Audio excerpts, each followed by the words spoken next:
You're listening to Bowl Game Radio with Bruce Binkowski and Mark Neville on San Diego's sports leader, the mighty 1090. Welcome back, everybody, to the third segment of Bowl Game Radio with Mark Neville and Bruce Binkowski. And a reminder that Bowl Game Radio is brought to you in part by San Diego County Credit Union. It's not big bank banking, it's better. And MJE Marketing, creative, connected, and always curious. Visit mjemarketing.com. And don't forget to like us on Facebook, follow us on Twitter using @HolidayBowlGame or @PoinsettiaBowl. And we're also now on Instagram, so look for us at SD Bowl Games. And you can also listen to interviews and segments from Bowl Game Radio on YouTube. Simply go to our website, SanDiegoBowlGames.com. All right, it was 30 years ago, hard to believe, 1984, that the Holiday Bowl had a game that featured the Brigham Young University Cougars against the University of Michigan. And on that night, way back 30 years ago, BYU was ranked number 1 in the country. They were playing that game for the national championship. And joining us today is the quarterback for the BYU Cougars back in 1984, Robbie Bosco. Robbie, thanks for joining us today on Bowl Game Radio. Yeah, it's good to be here. Thanks for inviting me. Well, Robbie, this is Bruce Binkowski. You and I go back to that day 30 years ago because I was also here. I was the PR director for the bowl game in those days, and you had a full head of hair. And I had a full head of hair. And you know, we talk about what the experience is for student athletes to come to a bowl game. Now, we're talking about a game you played in 30 years ago. Do you still have fond memories of that night? Oh boy, I tell you what.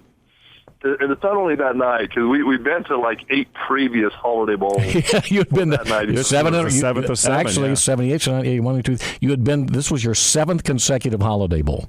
7th. So being down to San Diego and aircraft carrier, the weather, all that stuff. It is one of the great memories that I know me for sure, but a lot of my teammates have fond memories of that place.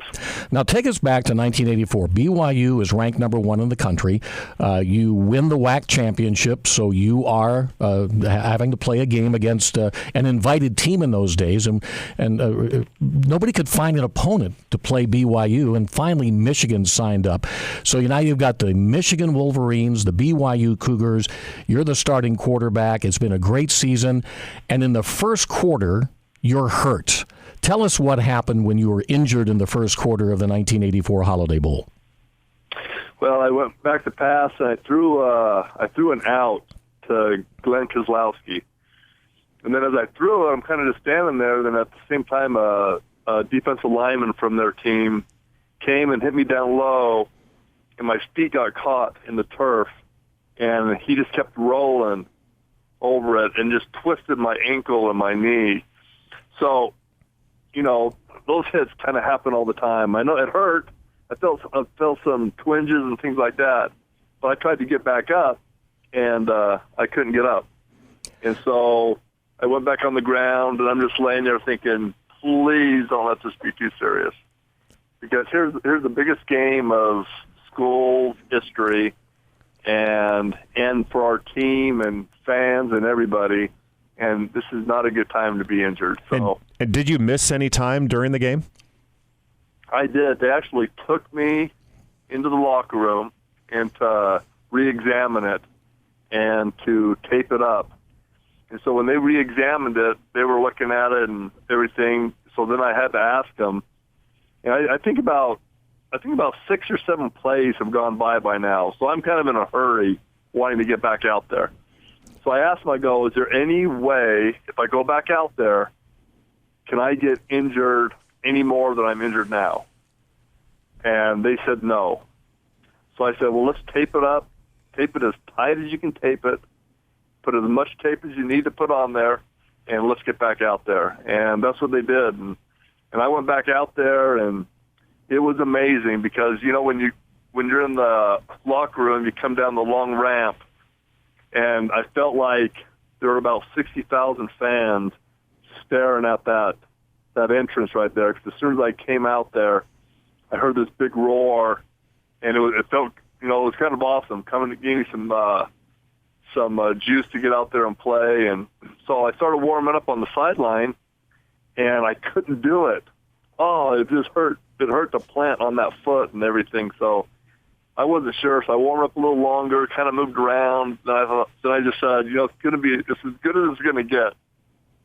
So then I went over to the coach and says, "Hey, coach, I'm ready to go." He says, "Are you sure?" And then I just went out there.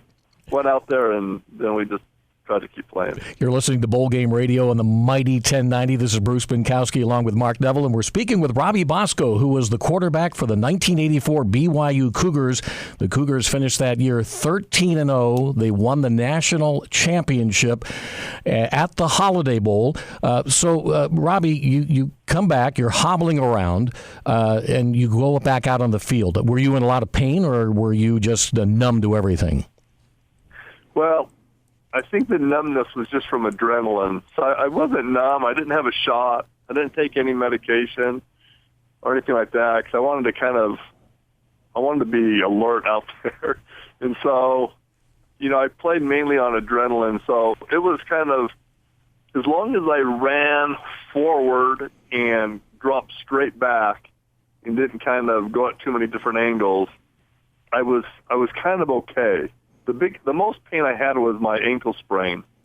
I had kind of a high ankle sprain, and that caused most of the anxiety that I was receiving out there. But it was, like I said before, it was too big of a game, and there was too much adrenaline going on that would keep me from that game. I remember back in 1984, and I do remember when you ran back out on the field. Actually, you didn't run; you kind of hobbled back out on the field, and the way the crowd reacted. Because back in 1984, this was pretty much a home game for BYU. There were thousands of Cougars fans there, and this was obviously the biggest game in BYU history.